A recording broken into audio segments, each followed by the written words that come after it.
Albert Bandura Self-Efficacy. Self-efficacy is the belief in one's ability or capacity. It moves one to dream bigger and work hard to achieve them. By Feldman, 2015. Albert Bandura was against the view that human behavior is a mere fruit of conditioning or that humans simply behave as an input and output machine. 2008. He emphasized human agency and self-efficacy, which brought with them a message of hope and optimism.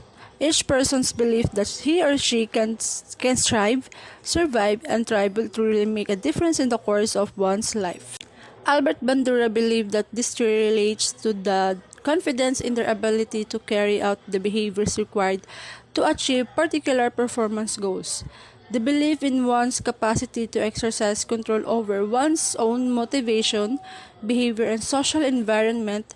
These cognitive self-evaluations affect every aspect of human experience, including the objectives that people pursue, the amount of the effort but for to achieve those goals, and the chance of achieving specific behaviors performance levels. Explain 4 effective ways. And persist mastery experience. The more we set realistic goals and strive and eventually uh, achieve them, the stronger will be our belief in ourselves. We learn when we continue against difficult challenges. We strengthen our belief that we can succeed and do better. Mastery experience, my explanation. If you set your own goals and strive and eventually achieve them, you will successfully completing a task that enhances your sense of self-efficacy, while inadequately addressing a task or problem can erode and reduce self-efficacy. Efficacy mastery experience is the most effective approach of creating a strong sense of efficacy. Number 2. Be inspired by people who have overcome and succeed. The social modeling. Take time to learn about the lives of inspiring people. Reading and watching about their lives can lead to vicarious modeling. You may not actually interact with them, yet they can still move your spirit to believe that you too can make it.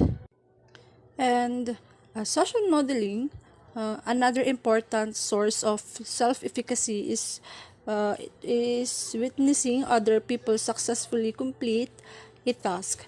He argued that we observe others succeeding or failing at activities we can estimate our own likelihood of success or failure when performing similar activities based on the similarity or difference we perceive between ourselves and the person we are observing.